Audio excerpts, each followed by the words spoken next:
Today on Jewish Softball More Than a Game, we're joined by a standout athlete who grew up excelling in three sports before ultimately choosing softball. She's now at the University of Wisconsin, where she's wrapping up her degree in accounting with just one semester left before heading to Boston for a tax internship with PwC, one of the big four public accounting firms. On the international stage, she's become a steady presence for Team Israel, first joining the program in 2022 after being invited to the training camp few years ago. Since then, she's represented Israel in three Canada Cups, two European Championships, and will soon compete in Prague this September. Amanda has been an incredible teammate over the last 3 years. We've shared so many memories already, and I'm so excited for our listeners to hear her story.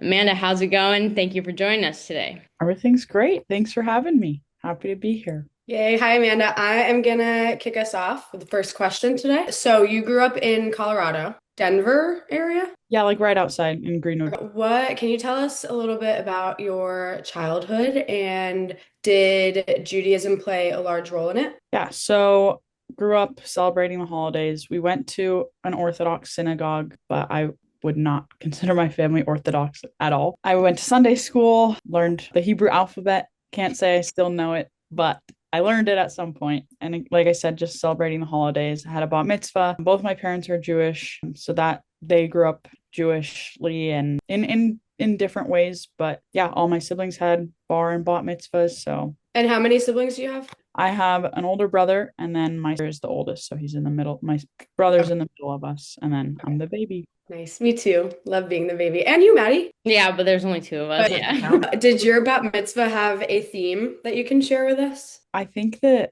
like those like drawstring bags that was like the party gift at the time. Yeah. I'm pretty sure mine said "Get your A game on." So it was at this gym, I mean, sports themed, but it was at the party was at this place with like pinball and like a bunch of old games. Oh, So wow. That's fun. We're gonna need you to send us pictures of you at your bat mitzvah. okay. Yeah. what was your theme, Z? Mine was just like colors. Like I didn't have a theme. It was like purples and blues, maybe. I don't know. I'll send you guys a picture. Yeah. You had that crazy, no, I don't know if it was a crazy theme, but you had a wrapping situation at Yeah, your. my uncle rapped for me. It was kind of cool. They're from the East Coast, so being on separate coasts, we like saw each other probably once or twice a year. And I would say I'm like closer with that side of the family just because we're like connected with our Judaism. But basically he like we were just chatting in my room one day, like leading up to the party, and he was asking me all these questions, and little did I know he was actually like forming this rap for me that he presented at the party. So that was pretty cool. That's hilarious. Yeah. All right. So following up on that, Amanda, you were a three-sport athlete in high school. What other sports did you play, and what made softball stand out as the one that you wanted to pursue in college? I know you have a nasty jumper that a lot of people don't know about, but probably one of the most athletic people that I've met. And I feel like it's like kind of under wraps. Like people just like don't know that you I can would ball. agree. Yeah, imagining you on the basketball court, I'm like, yeah, she could probably be a unit out there. Yeah, so I played basketball and then I also did track because softball in Colorado, high school softball is in the fall. So I was able to do track. My freshman year, I was on like the sprint team. You guys know me, I'm not very fast. Yeah. They recruited me to throw the last couple weeks of my freshman year season. So I did shot put and discus. Ended up getting third in the league in shot put my freshman year. Sophomore year was canceled because of COVID. And then junior and senior year, I just threw and I loved it. But I wasn't very serious about track. I just did it because it was a third sport. Basketball, I played my entire life, literally since I was 4 or 5, because my older siblings played. So that was just my sport growing up. I played other sports too, baseball up until eighth grade. But I'll have that in common too. yeah, yeah. I played rec softball like in middle school, but I didn't start playing on a travel team until my sophomore year of high school. So I went from playing 14 UB to 18 gold in one summer. So it was a crazy adjustment for sure. Yeah, that's A lot of wild. good girls committed to top D1 programs. But I think I don't know. It was since it was still kind of new to me. I just still loved it, and I felt like I lost some of that love playing basketball for so many years. And so I was like, all right, I'm going with softball. Let's do it. And I did get recruited here and there to play basketball and to do track in college, but I just Was wasn't. that like a hard decision? Do you remember like grappling with it, or was it just like softball? No, when I started playing more competitively, I was like, yeah, like I'm gonna look to play softball in college. So it wasn't a super hard decision. I didn't even want to play basketball in high school. I was so sick of it. And I will say I miss it now, but Yeah. I feel like do you think it made you a better athlete for softball though, like playing those three sports? 100%.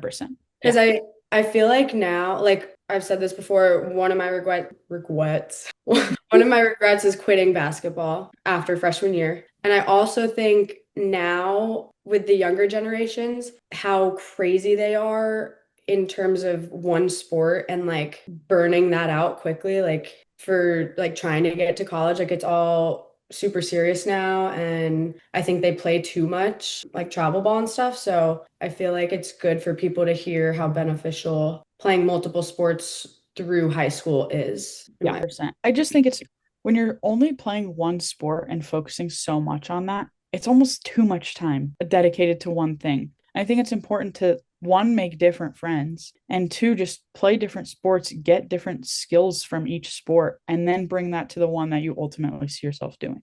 100%. And I feel like it also probably helped you transition positions for our team. Like you're just more comfortable doing different things probably. Because you remind us you went to Wisconsin planning to play where? Short. I was a Short. Yeah. shortstop my whole life, and then when I got to college, I wanted to play a little bit more outfield because of the injuries. Didn't really have much of a chance to do that. But I played in one fall game. I was there for 4 innings. That was the only time I'm Nice. injured, and I Let's played first go. for them. So I kind of was all over the place. And so Yeah. that's the only thing I haven't ever tried is catcher. Okay. And then just for the listeners, Amanda has been playing first for Team Israel, and she's been doing so great. And it's basically her first time like seriously playing first. So that's probably thanks to track and basketball. Yeah, Good to have her on the right side, I'll tell you that. Yep. Yep. I'll tell you that. I appreciate that. Thanks, guys. Show. You mentioned a little injury or a couple injuries you've had, right? Talk to us a little bit about that and how you were able to bounce back. And, that's never an easy thing to come back from as an athlete, but I feel like it kind of shapes who you are as a person and as a player. So, yeah, share that little experience with us. Yeah, so my sophomore year of high school, I was at a softball camp and I dove on some bad turf and dislocated my shoulder. I kind of pushed myself back up and I was like, okay, I think my shoulder's in, played the rest of the camp, went back to basketball season because it was a January camp, dislocated my shoulder again. And this was just in my sophomore year and it just kept Like happening. shooting, or did you fall or something? I went up for a rebound and my left hand and got kind of tied up and it just slipped out. But that was right before halftime. Took a little bit of break and then went right back in for the game. And so like it was just a lot of oh quick injury. Okay, whatever. I'm gonna go back in and keep playing. I got an MRI, nothing showed up. I was like, okay, I must be fine. Got to my senior year and it got to the point where it was my left shoulder. So I had my right backpack strap on and I went to put my left hand in my backpack strap and it just slipped out. And I was like, I'm going to college to play a sport. I just can't do this. So I have to put a backpack on too. yeah, right. Got to be studious out there. Yeah. So I went to the doctor and he was like, well, we can go in and see what it looks like and go from there. So literally the day of my state track meet, senior year of high school, I drove up to Vale, which is about an hour and a half from me, and I was going in for surgery the next day. He's like, if you wake up in a small sling, you just went in, cleaned everything up, you're fine. If you wake up in a big sling, there was something wrong. I remember the first thing I did when I woke up from surgery was felt for the sling. And it was a big sling. And in a way, it was a bit of a relief to know that like I wasn't crazy because nothing was showing up in imaging. And it ended up being a torn labrum. So I went into college I couldn't have been cleared by that point. The team doctor was like gone until Thanksgiving. And they didn't let me see any other doctor for that injury. So I was just standing on the sidelines, taking it all in, freshman in college, just all very, very new to me. But I do think it helped me see things from a different perspective. Like just being forced to be on the sideline, not one of those where like, oh, why isn't coach putting me in? But like, okay, I have to be here. How can I help the team off the field? And two, what can I learn? And so it was very, very valuable for me to see things from a different lens. So I ended up getting cleared right around winter break time. We came back for 2 days, and a couple days in, I hurt what I thought was my groin. I was like, okay, this has happened before, whatever, I'll rest, it'll be fine. Turned into more of my hip joint. I got an injection, I did rehab, I came back for my fall semester of sophomore year, got another injection. They're like, if this one helps, then that means that you're labrum in your hip. And if it doesn't, we have no idea what to tell you. And it helped. And they were like, okay, so the next step would be hip surgery. And at the time, I was 20 years old. I was like, you know what? I'm 20. I don't need hip surgery after just getting shoulder surgery. So I'm just going to call it at Wisconsin. So it was hard to make that decision. It was very hard. But now that I'm playing with Israel and it's just less stress on my body, I truly have felt like I'm loving playing softball again. And I don't think I would have had that if I was still playing at that level in college. Yeah, that makes sense. Yeah. I just it feels like I'm back in high school, just playing for fun, playing with people I love, playing for amazing coaches, and it's the coolest opportunity in the world. Yeah, and I think we all like saw that from you in Canada too, just like fun. You were loving it, all that stuff. Wait, so the time that when you decided to stop playing at Wisconsin, where was the timeline of Israel, joining Team Israel with that? So that was, I guess, I think it was my freshman year. Yeah, it was my freshman year winter break that I went to the tryout with the Israel team. That was my first time playing since. In California. Yep. Okay. So that Come was on, winter. see, you should know that well. You guys had a little run-in with each other.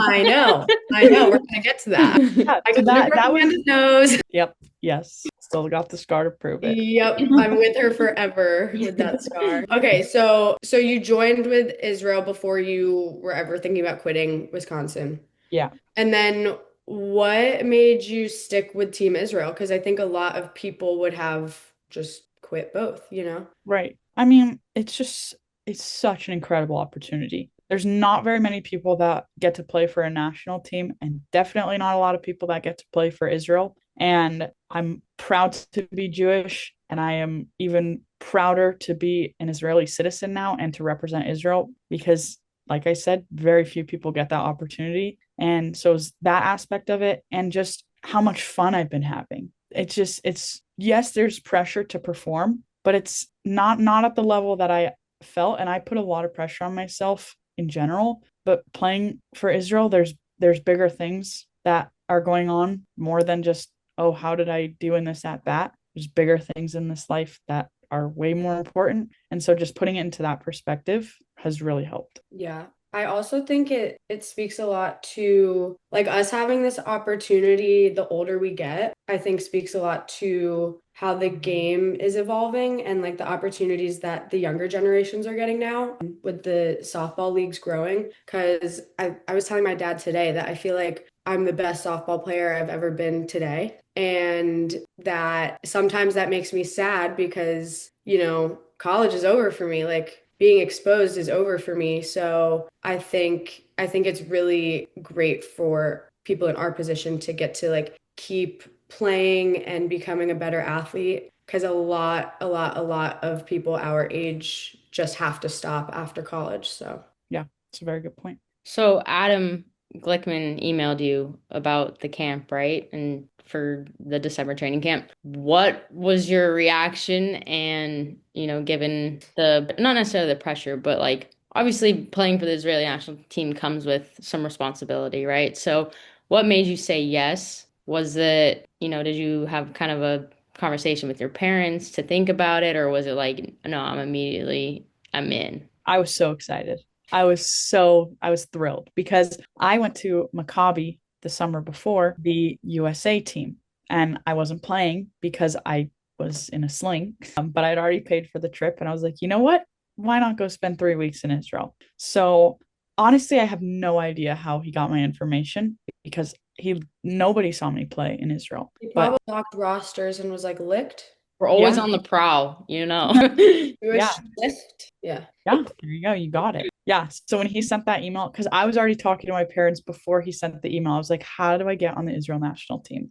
I didn't know who to reach out to. And so it was like, was a sign. When he sent that email, I was like, this couldn't have worked out better. So I was thrilled. That's awesome. I think it's really cool that we were also like I was on that Maccabi team for Israel and it's just a small world. Like we crossed paths there and then here we are 3 years later playing on the same team. So just a What is funny full the circle moment. invisible string theory, I think, right? Yeah, Yes. that sounds right. Yeah.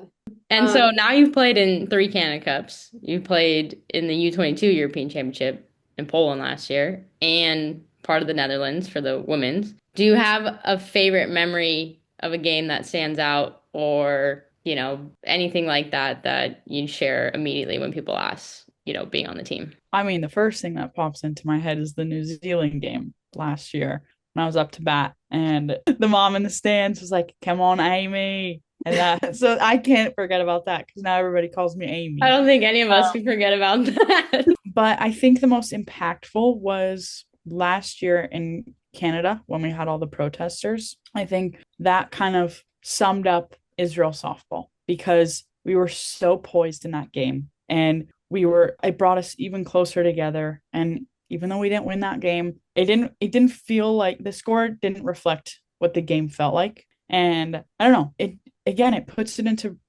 into perspective. Like I didn't really see that stuff on my college campus. I'm very fortunate to go to a school where I feel extremely safe. And I mean, you see it on social media, but that was the first time I had really seen the protests. And it was right in my back pocket. Playing right field with them on the fence was hard. It was really hard. But it just shows like how strong you need to be mentally to get through that and just bond as a team. yeah, I definitely feel like in terms of our team chemistry, I think everything changed after that game particularly. Do you feel like you were more prepared for this year's protests? And yeah, I don't know. How did those sit with you after experiencing it last year too? I don't know. This year felt different. It was smaller, but it was a little bit more intimate. They had our names. They were saying stuff directly to us, not just about, Israel in general. And I was as far away as I could have been from the protests this year,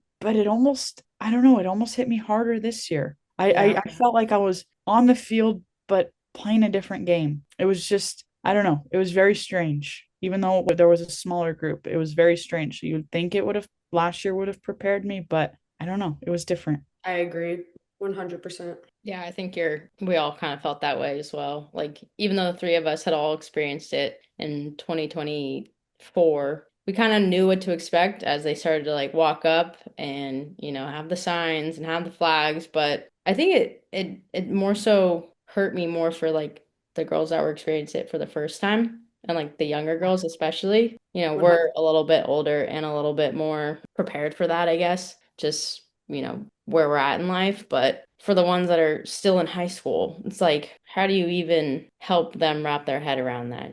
So I think I was more so feeling it for them. Yeah. Yeah, that was hard. That was hard to like know what it was like to be in their shoes at one point, to hear those protests right in your ear for the first time. But as you said, I think it brings us all together in a way that no other program can, relate to. And I think that's what makes it all so special and keeps bringing us back even after, so many years of, me and Z, well, especially me, like I'm 28, and there's other parts of life that I'd like to accomplish, but at the same time, like it's so hard to hang them up when you're representing something so important and have this bond with your teammates that can't compare like in any other field of life. Well, like Mhm. there's such a small percentage of people that get to experience international play, and then such an even smaller percentage that get to have a unique experience like Team Israel. Because if there's one thing about Team Israel, we are like no other program. That is true. Very. So yeah.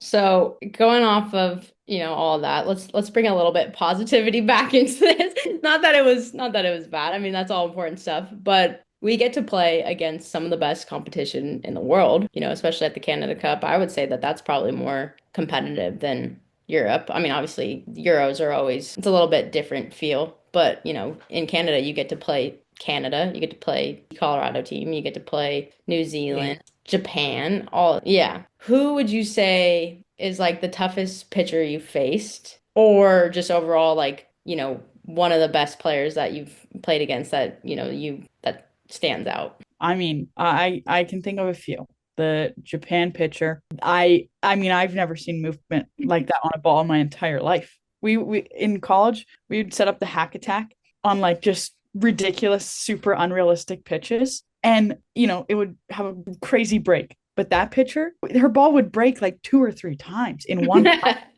I couldn't wrap my mind around how she was throwing like that. And she literally threw like 10 warm-up pitches. It's like, okay, I'm good. And she's 40 years old. So that was pretty crazy. And then Italy always has really good hitters. And so I remember, I'm pretty sure it was either Canada or the Netherlands. We were playing Italy. And what's the girl's name? Mac Matt Barbara. Barber, yeah.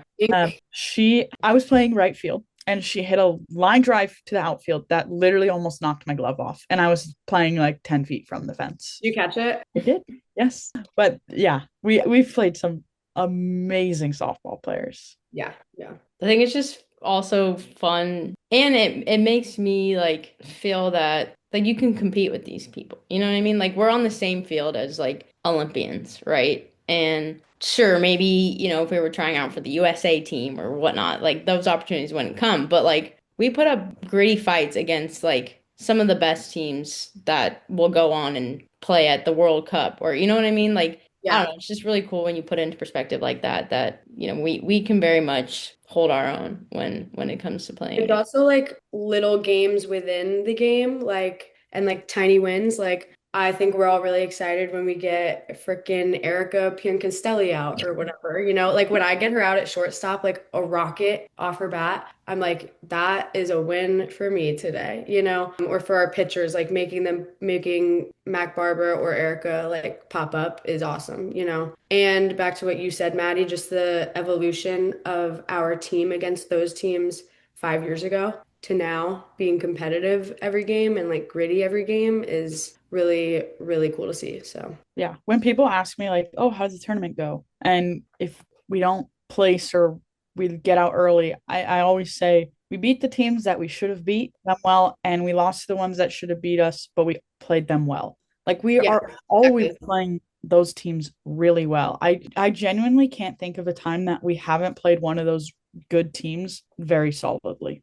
I would venture to say we play the shitty teams worse. We must work on, but We yeah. still beat them But we most of beat the time. Yeah. It's a nail biter, but we'll Yeah. come up on top. Yeah. Yeah. Let's see. I have a question for you. What advice would you give to high school Amanda? Oh gosh, to not take things so seriously.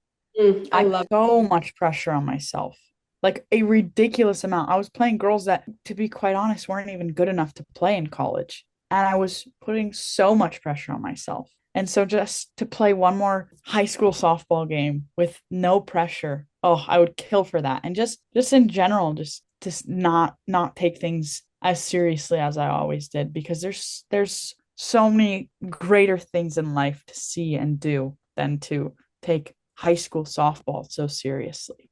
Would you say, aside from sports, that would be your advice to your high school self too? Yeah, I mean, I feel like because I was playing three sports and sometimes two at one time because either the seasons were overlapping or I had club softball with high school sports. I wasn't as social as I would have liked. I mean, I had solid friends here and there, but I never really had like a friend group that we would, go and do stuff every weekend. So I in a way I wish I had that, but Mm. also like I'm very grateful for the friends that I made and the experiences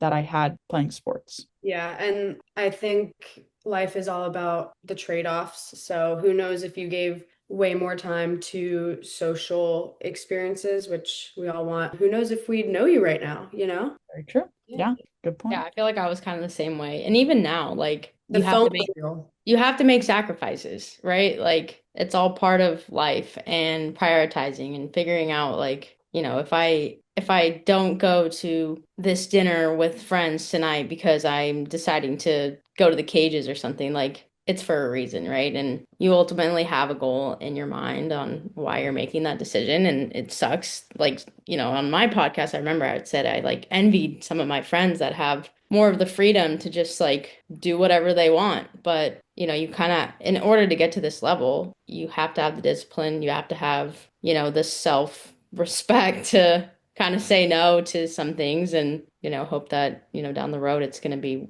well worth it. And I think I can say it has, just being able to play with you guys and continue to do what we do. I also think it's so important for like our careers. We've built up so many great important skills that it'll serve us so well when we're working full time, not playing softball anymore, not worrying about training, like really just diving in and focusing on our careers and relationships and life in general. It's going to serve us so well. Yeah, I think that'll all feel easier, to be honest with you. When we finally do hang them up, I think all of that will feel easier. I think I also, to your point, the pressure, I feel like that's kind of what sets apart the good players from the great, right? And the fact that you're still playing on a national team, like it's because you put that much pressure on yourself, regardless of how you handled it. It's like because you cared, right? And you wanted to be great for yourself. And sure, we all wish we could be a little bit different when we were in high school or whatever, but that just comes with like maturity and growth and like life experiences to figure out perspective, right? That you can't really get that perspective when you're young and in middle school and in high school. But I Yeah. think it also plays a part on why you're able to reach the levels of play that you were. Yeah, going off of that, that's why I'm also so happy that we have the opportunity to keep playing at our age because I feel like I kind of have the same amount of pressure on me, but like it's much more healthy mentally just because I have grown up and figured out what's important, how to let things go, how to like regulate my emotions better. So I think that that is a really cool part of all of us getting to still play together too. Yeah. I love what you said there because I was gonna say I'm never like once you stop putting pressure on yourself, it means you don't care. Yeah. So to say that I'm not putting as much pressure on myself, I think is wrong. I used to be so negative. Like just I would say the worst things to myself. And now, of course, like I'm still gonna put pressure on myself. I don't have it in me to not, but it's so much more positive and so much healthier, like you said. Exactly. Yeah. I love that for you, Amanda. I mean, we always hear it like, sorry, Z, I'll let you get into You're that. But good. I was just gonna, one more point on that. Like, we always hear that this game is, a sport of failure, right? And that's obviously ingrained in us. But I think once you can accept that and, really understand what that means, then you give yourself a lot more grace. And then the game becomes a lot more enjoyable too. Yeah, and you can like reframe that failure. Yeah, I agree. Well, I have only like one more question for you. What are you most excited for about Prague? Oh, everything. First of all, I've heard Prague is the most amazing place. When I was studying abroad in the fall, some of my friends wanted to go to Prague, and I was like, no, I have to save it.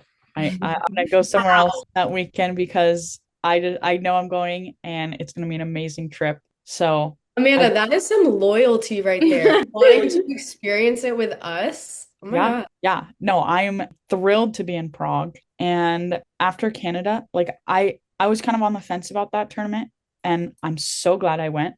It made me even more excited for this upcoming tournament. And I don't know, just to be with this team. I feel like this is like the group that I've never played with the same team twice, like the same group of players twice. Yeah. I feel like this is like maybe the closest it's been to the past tournaments, and I'm just excited to be with everyone again. I love this team. Me too. I want to go back to Canada. That was so fun. I'm stoked for all that as well. I kind of want to shift gears real quick, and I think it's important to talk about what we're up to outside of softball as well. So, can you tell us how you got into accounting? And you have a big upcoming internship in Boston. So, yeah, talk to us a little bit about that and, what your life is going to be like in a couple months. Yeah. So I started out my freshman year in chemical engineering, and it was very different than I thought it would be. And at Wisconsin, the two schools that you have to like apply to get into within the school are the engineering school and the business school. So I got into the engineering school going into my freshman year. Didn't love it. Didn't know if I wanted to do engineering with softball. So I was like, okay, whatever, I'll apply to the business school. If I get in, I'll figure out what to do. If I don't,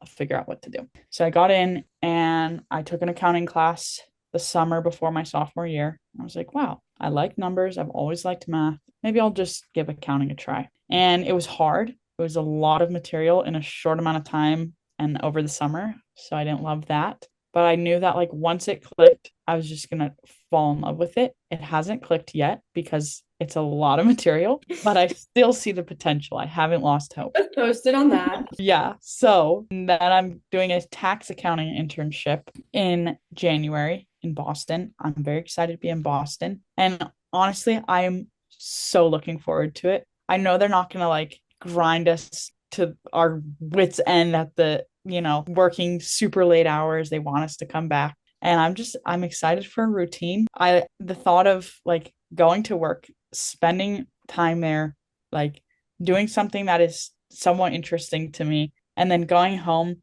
and being able to enjoy Boston and not have to worry about like homework or studying for an exam is so exciting to me. And I love school. I'm so, so, so sad that it's going to be over soon. But I don't know. I'm really excited to start working. I think it'll be good for me.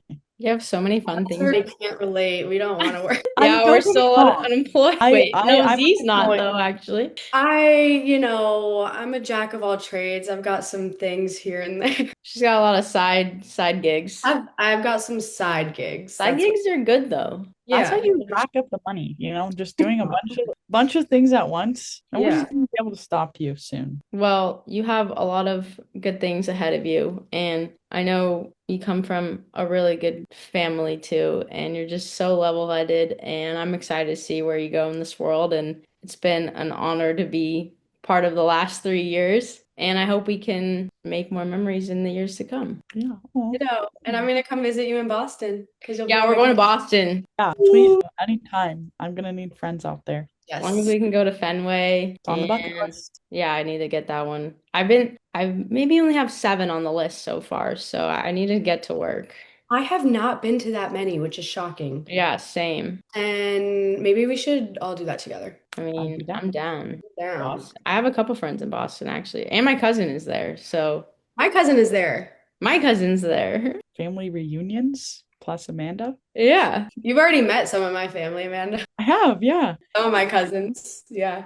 Actually, I want to share this. One of the memories I have with Amanda, it was at training camp, and she was like, we were at dinner at that Italian restaurant, and I sat next to Amanda, and we're at an Italian spot, so like obviously all the pasta is like has gluten in it, and poor girl is gluten free, and I just remember like she was trying to get the waiter's attention to say that she needed some gluten-free pasta. And that was the first memory I think I had with you, Amanda. She's our girl. Fries. Yeah, some had to do with either, an injury or gluten. And my first memory with Amanda is unfortunately breaking her nose. You maybe don't remember it because you guys collided. Oh, Yeah. I somehow remember all of it. I didn't get a concussion. Like that. It was. You did or you didn't? No, I didn't. I didn't. I Okay. don't know. The ball hit me square in the face. Right here. I was like, damn, this girl's gonna hate me. She's never coming Oh my back. God, no, it was so my fault. It was so my fault. I think we should both take blame. Like, it was both of our faults. And then, like, I think your mom was there to see it, right? Yeah, my parents were both there. And yeah, I was like, Palmer dang. came out and was like, okay, let's get you a napkin. A napkin. And there was just like blood just gushing out of my nose. And I thought it was just like a bloody nose, but yeah, I was like, Amanda's gonna hate me. Her parents are gonna hate me. Sent this girl to the hospital on day 1. That was my first time back from it was my fall of freshman. Don't tell me that. That makes me that. feel even worse. And I get hurt. No, but it was my fault. That makes and me you know what? Good lessons were learned. The value of communication, and that will never happen again. That'll never happen again. Not between you and me, girl. Nah, because she'll be at first base on the right side. Exactly. Never played left again. You'll break someone's nose now. Exactly. Yeah, but good memories with you, Amanda. We love you. Love you guys. So Yeah, happy thanks for joining the part of pod. this team on the podcast. It's such an honor. We're happy to have you. And we'll see you in a few short weeks. Yes. Can't wait. So excited. More energy drinks on the ride. Yeah, load up. Put those in the check bag. Yeah. You know it.